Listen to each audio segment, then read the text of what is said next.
Yo, what's up mga kabuenas? Carlots TV, nagbabalik na naman for another video, no? At welcome kayo sa aking YouTube channel. Mga kabuenas, bago ko simulan yung itong video na ito ay gusto ko muna mag-shoutout, no, mga kabuenas, kasi maraming nagpapa-shoutout doon sa ating comment section. So, unahin na muna natin to mga kabuenas.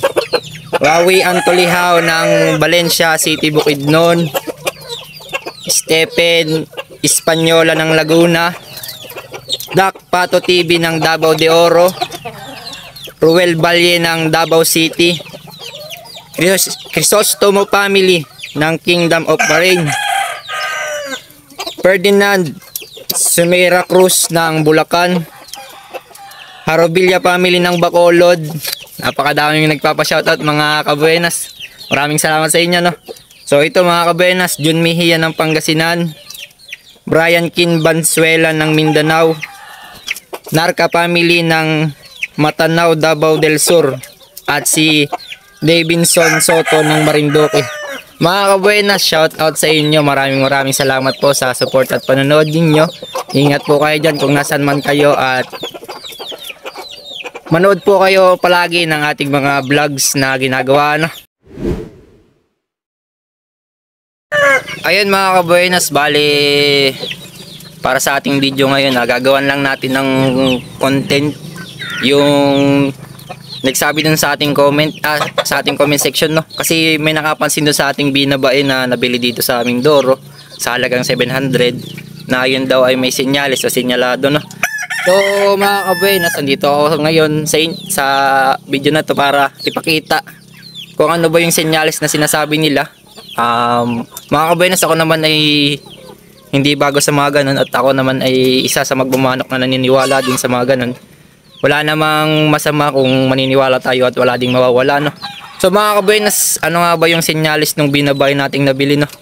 So may tinatawag mga kabuenas, yung mga magbumanok o yung kagaya ko na nagsisimula sa pagbumanok, o yung tawag nila na senyalado, mga kabuenas, ay yung tinatawag na Tres Titos o Tres Marias, mga kabuenas. So mga kabuenas, ipapakita ko muna sa inyo yung binabay natin na may senyales o senyalado para makita nyo. Bali mga kabuenas, ari po yung nabili ko dito sa Mindoro, yung binabay nating nabili sa halagang 700, mga kabuenas. So ano nga ba yung mga kabuenas yung tinatawag na Tres Titos o Tres Marias na senyales, no? So makikita nyo mga kabuenas yung palong nya, 3 kilos lang yung meron. So yan yung sinasabi nila na senyales na Tres Titos o Tres Marias, mga kabuenas.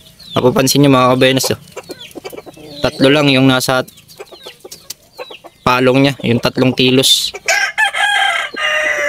Isa yan sa paniniwala o isa yan sa mga kasabihan o sinasabi ng mga ibang magmamanok na senyales, mga kabuenas.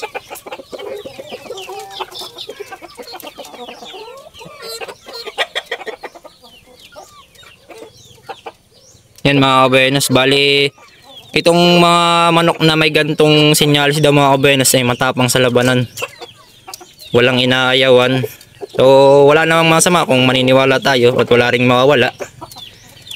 So ayan mga kabuenas, ang ating binabay na may senyales.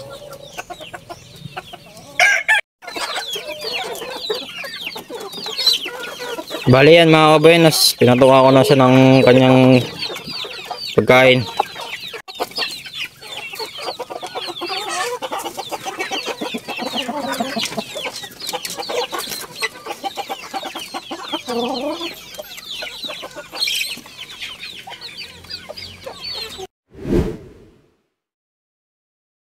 Bali yun mga kabuenas, hanggang dito na muna ulit ako.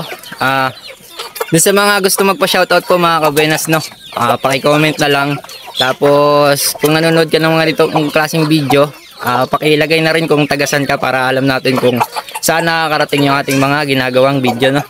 So yun mga kabuenas, kung interested ka sa mga ditong klaseng video, huwag mong kakalimutan mag-like, mag-comment at i-share yung ating video.